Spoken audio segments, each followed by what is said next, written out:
Hello बच्चों, let's read the question. कह रहा था रिलेटिव स्ट्रेंथ ऑफ इंटर आयनिक या फिर inter molecular forces in decreasing order is. आपको बच्चों ना तीन तरह के क्या दे रखे हैं, इंटर आयनिक या इंटर मोलिकुलर फोर्सेस दे रखे हैं, उनकी स्ट्रेंथ को डिक्रीजिंग ऑर्डर में लगाना है बच्चों। तो जैसे सबसे पहले अगर हम बात करें डाइपोल डाइपोल की, ओके, या सबसे पहले चलो बात करते हैं आयन आयन इंटरेक्शन की। एक आयन और दूसरे आयन के बीच में होने वाली इंटरेक्शन, और जब हम इस तरह से इंटरेक्शन की बात करते हैं ना बच्चों, तो हम अट्रैक्टिव इंटरेक्शन की बात करते हैं।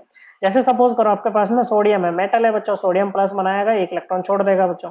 Cl जो है वो इस इलेक्ट्रॉन को एक्सेप्ट करेगा और Cl माइनस में चेंज हो जाएगा बच्चों। तो आपके पास में क्या आ गए, अपोजिटली चार्ज आयंस आ गए बच्चों।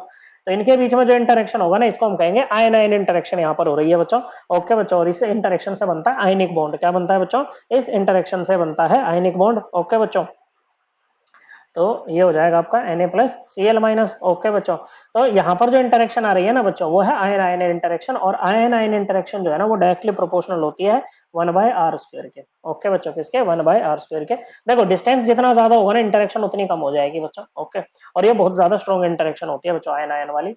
दूसरा है आपके पास में क्या, आयन डाइपोल।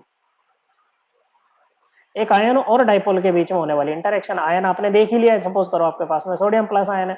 डाइपोल क्या है बच्चों, देखो जैसे H2O मॉलिक्यूल है। ओके बच्चों, ऑक्सीजन ज्यादा इलेक्ट्रोनेगेटिव है, पार्शियल नेगेटिव चार्ज, इस पे पार्शियल पॉजिटिव चार्ज, और हाइड्रोजन पे तो opposite charges separated by some distance, इसी को हम क्या बोलते हैं बच्चों, इसी को हम बोलते हैं डाइपोल। तो ये आयन है बच्चों। ओके बच्चों, और ये इस डाइपोल के साथ जब इंटरेक्ट करेगा ना बच्चों, इस इंटरेक्शन को बोलते हैं आयन डाइपोल इंटरेक्शन। क्या बोलते हैं बच्चों, आयन डाइपोल इंटरेक्शन बोलते हैं। और ये जो होती है ना, डिस्टेंस के साथ इसका रिलेशन बताएं तो आयन डाइपोल में होता है ये डायरेक्टली प्रोपोर्शनल होती है 1/r³ के। r is the distance between the entities.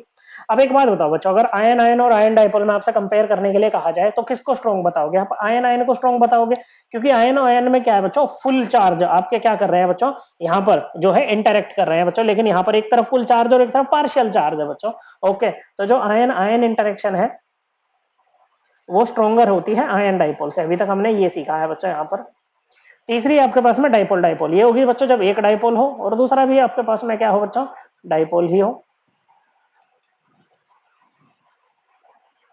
तो यहाँ पर ये जो इंटरेक्शन है इसको डाइपोल डाइपोल इंटरेक्शन कहेंगे। हालांकि ये H2O के जब डाइपोल डाइपोल इंटरेक्शन में हाइड्रोजन ऑक्सीजन और फ्लोरीन या नाइट्रोजन के बीच में फंसता है तो हम इसको बोलते हैं बच्चों हाइड्रोजन बॉन्डिंग। लेकिन समझिए बच्चों, डाइपोल डाइपोल इंटरेक्शन है ये। ओके बच्चों, क्या है, डाइपोल डाइपोल इंटरेक्शन ही है ये। ओके, वो स्पेशल केस बन जाता है उसका हाइड्रोजन बॉन्डिंग। ओके बच्चों, उसको अलग से ही पढ़ते हैं, लेकिन डाइपोल डाइपोल इंटरेक्शन समझने के लिए काफी है बच्चों।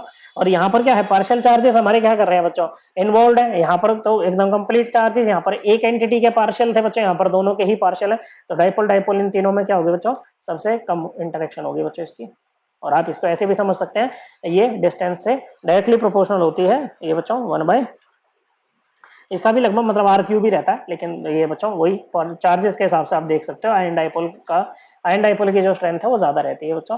सो करेक्ट आंसर क्या बनेगा बच्चों, करेक्ट आंसर बनेगा ऑप्शन 2, आयन आयन सबसे ज्यादा, फिर आयन डाइपोल, फिर डाइपोल डाइपोल। आई होप आपको एकदम क्लियर हो गया होगा। थैंक यू बच्चों।